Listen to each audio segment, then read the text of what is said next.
എഴുത്തിന്റെ വഴിയിലെ വേറിട്ട വ്യക്തിത്വമാണ് കൊല്ലം സ്വദേശി ഇഞ്ചക്കാട് ബാലചന്ദ്രൻ. കാലിക സമൂഹത്തിന്റെ സമസ്യകൾ പ്രമേയമാക്കിയുള്ള രചനകളാണ് ഈ കവിയെ വ്യത്യസ്തനാക്കുന്നത്. 2 ചിത്രങ്ങൾക്ക് ഇദ്ദേഹം ഗാനരചന നിർവഹിച്ചു. ഇനി വരുന്നൊരു തലമുറയ്ക്ക് ഇവിടെ വാസം സാധ്യമോ എന്ന കവിത ഏറെ പ്രശസ്തമാണ്. ഈ കവിജീവിതമാകട്ടെ ഈ ലക്കം കാഴ്ചയ്ക്കപ്പുറത്തിൽ ആദ്യം.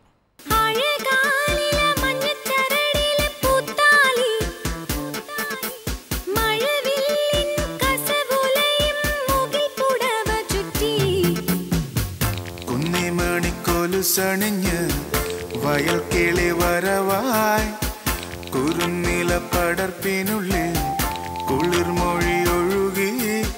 ഇഞ്ചക്കാട് ബാലചന്ദ്രൻ എന്ന കവിയെ അറിയില്ലെങ്കിലും അശ്വാരൂഢൻ എന്ന ചിത്രത്തിലെ ഈ ഗാനം മലയാളികൾ മറന്നു കാണില്ല.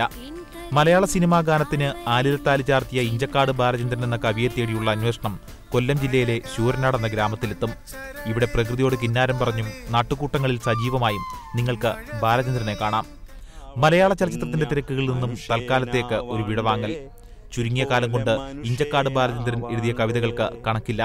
മൃഗം പോലാവള കുഞ്ഞ മനുഷ്യനാവാണ്ടേ ഇപ്പോലെ മനുഷ്യനാവാണ്ടേ.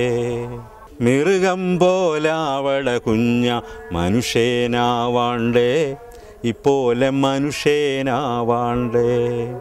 മണ്ണറിവിലൊറയ്ക്കട കുഞ്ഞ വിണ്ണറിവിലുദിക്കട കുഞ്ഞ മനുഷ്യനാവാണ്ടേ ഇപ്പോലെ മനുഷ്യനാവാണ്ടേ. സ്കൂൾ പഠനകാലത്ത് ഒരു പത്രത്തിലേക്ക് എഴുതിയ കവിതകളാണ് ബാലചന്ദ്രന്റെ ജീവിതത്തിൽ വഴിത്തിരിവായത്. പിന്നീട് ഇങ്ങോട്ട് കൊല്ലത്തിന്റെ സാഹിത്യ സദസ്സുകളിൽ സജീവ സാന്നിധ്യമായി. കാട്ടുചോലത്തണുപ്പും കാട്ടുതേനിനിപ്പും കന്നിമഴക്കുളിരും വെള്ളിവെയിൽ പുളപ്പും കോടമഞ്ഞും മേളക്കാറ്റും നീല നീലപ്പൂമണ നെഞ്ഞറിവിലെടുക്കട കുഞ്ഞ മനുഷ്യനാവാണ്ടേ ഇപ്പോലെ മനുഷ്യനാവാണ്ടേ. പ്രകൃതിയോട് ഇണങ്ങി നിൽക്കുന്ന കവിതകളാണ് ബാലചന്ദ്രന്റെ എഴുത്തിന്റെ പ്രത്യേകത. ഇനി വരുന്നൊരു തലമുറയ്ക്ക് ഇവിടെ വാസം സാധ്യമോ എന്ന് തുടങ്ങുന്ന ബാലചന്ദ്രന്റെ കവിത ശാസ്ത്ര സാഹിത്യ പരിഷത്തിൻ്റെതുൾപ്പെടെയുള്ള വേദികളിൽ ഇപ്പോഴും സജീവമാണ്. മനുഷ്യനെ ആന്തരികമായി വളർത്തണമെന്നൊരു ചിന്തയുടെ ഭാഗമാണ് എൻ്റെ എഴുത്തെല്ലാം. കവിതയും അതിനെ തുടർന്ന് പാട്ടുകൾ, പരിസ്ഥിതി രംഗത്ത് പ്രശ്നങ്ങൾ ഉയർത്തിയ പാട്ടുകൾ എഴുതിയിട്ടുണ്ട് ധാരാളമായിട്ട്. ഇന്ന് പരിസ്ഥിതി പ്രവർത്തകർ പലരും പാടിക്കൊണ്ട് നടക്കുന്ന ഇനി വരുന്നൊരു തലമുറയ്ക്ക് ഇവിടെ വാസം സാധ്യമോ എന്ന പാട്ട് ആ രൂപത്തിൽ രൂപപ്പെട്ട ഒന്നാണ്. ആ പാട്ട് പലരുടെയും പേരിൽ അറിയപ്പെടുന്നെങ്കിലും ആ പാട്ട് പരിസ്ഥിതി പ്രവർത്തകർ മലയാളത്തിൽ എവിടെ പരിപാടികൾ സംഘടിപ്പിക്കുമ്പോഴും ആമുഖമായിട്ട് അല്ലെങ്കിൽ എപ്പോഴെങ്കിലുമൊക്കെ പാടും ആ പാട്ട്. അങ്ങനെ ഇനി വരുന്നൊരു തലമുറയ്ക്ക് ഇവിടെ വാസം സാധ്യമോ, മലിനമായ ജലാശയം അതിമലിനമായൊരു ഭൂമിയും. ഇനി വരുന്നൊരു തലമുറയ്ക്ക് ഇവിടെ വാസം സാധ്യമോ. തണലു കിട്ടാൻ തപസ്സിലാണിന്നിവിടെയെല്ലാ മലകളും.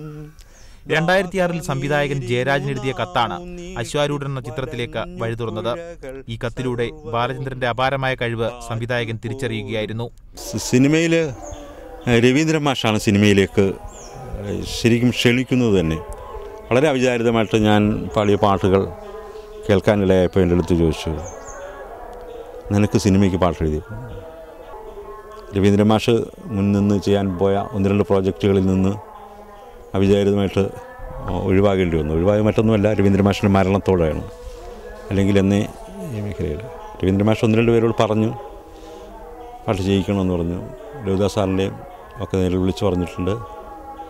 ലിൻഡായന്തി സാറിനെ വിളിച്ച് പറഞ്ഞു. ഞാൻ അവരെ പോയി കാണുകയൊക്കെ ചെയ്തു. പക്ഷേ എന്തുകൊണ്ടോ കാര്യങ്ങൾ നടന്നില്ല. ഈ വിഷയങ്ങളൊക്കെ വെച്ച് ഞാൻ ജയരാജ് സാറിന് ഒരു കത്തെഴുതി. ആ കത്ത് പുള്ളിക്ക് നന്നായി നൊന്തു. നല്ല പാട്ടുകൾ ചെയ്യാനുള്ള ആഗ്രഹത്തിൻ്റെ ഉള്ള ഒരാളുടെ ഒരു കത്തെന്ന രീതിയിൽ അത് കണ്ടു. ശരി, വരാൻ പറഞ്ഞു വന്നു, സംസാരിച്ചു. ഞാൻ എഴുതിയത് കുറേ മനസ്സിലാക്കി. അങ്ങനെ അശ്വാരൂഢനിൽ ഒരു പാട്ട് തന്നു. അതാണ് അഴകാലിലെ മഞ്ഞച്ചലിലെ പൂത്താലി. എന്നാൽ പിന്നീട് ഇങ്ങോട്ട് മലയാള ഗാനശാഖയിൽ ഇഞ്ചക്കാട് ബാലചന്ദ്രൻ സാന്നിധ്യം അറിയിച്ചില്ല. കൊല്ലത്തെ സാഹിത്യ സദസ്സുകളിലും നാട്ടുകൂട്ടങ്ങളിലുമൊക്കെയായി ഈ കവി ഒതുങ്ങി. ഇതിനിടെ ഫേസ്ബുക്ക് വഴിയുള്ള ഒരു ആൽബവും ഇഞ്ചക്കാട് ബാലചന്ദ്രൻ പുറത്തിറക്കി. താലൂക്ക് സ്റ്റാറ്റിസ്റ്റിക്കൽ ഓഫീസറായി വിരമിച്ച ഇഞ്ചക്കാട് ബാലചന്ദ്രൻ മലയാള സിനിമാ ഗാനത്തിന് ഇനിയും നല്ല ഗാനങ്ങൾ സമ്മാനിക്കാനാകുമെന്ന വിശ്വാസത്തിലാണ് കഴിയുന്നത്. കാളയൊരു നല്ല മൃഗം, പൂണൂലില്ല, തൊപ്പിയില്ല, ഞാത്തിയിടാൻ കൊന്തയില്ല, എൻ്റെ നിന്റെ ദൈവമില്ല, ചത്തുകിട്ടും മോക്ഷം കാത്തു പാത്തിരുന്നു കൊല്ലലിൽ, ചോര വീഴ്ത്തിച്ചിരിയിൽ ചുട്ടരിച്ചു മരിക്കലിൽ, കാളയൊരു നല്ല മൃഗം, മൃഗം പോലാവള കുഞ്ഞ, മനുഷ്യനാവാണ്ടേ ഇപ്പോലെ മനുഷ്യനാവാണ്ടേ. പ്രമേയ പ്രസക്തിക്കൊപ്പം ഭാവതീവ്രമാണ് ഇഞ്ചക്കാടൻ ബാലചന്ദ്രൻ്റെ കവിതകൾ. പൊതു ലോകക്രമത്തിൻ്റെ നെറിയേടുകളോട് കവിത കൊണ്ട് കലഹിക്കുന്ന ഇഞ്ചക്കാടൻ ബാലചന്ദ്രന് ഇനിയും ഏറെ അവസരങ്ങൾ സിനിമയിൽ ലഭിക്കട്ടെ എന്ന് കാഴ്ചക്കപ്പുറം ആശംസിക്കുന്നു.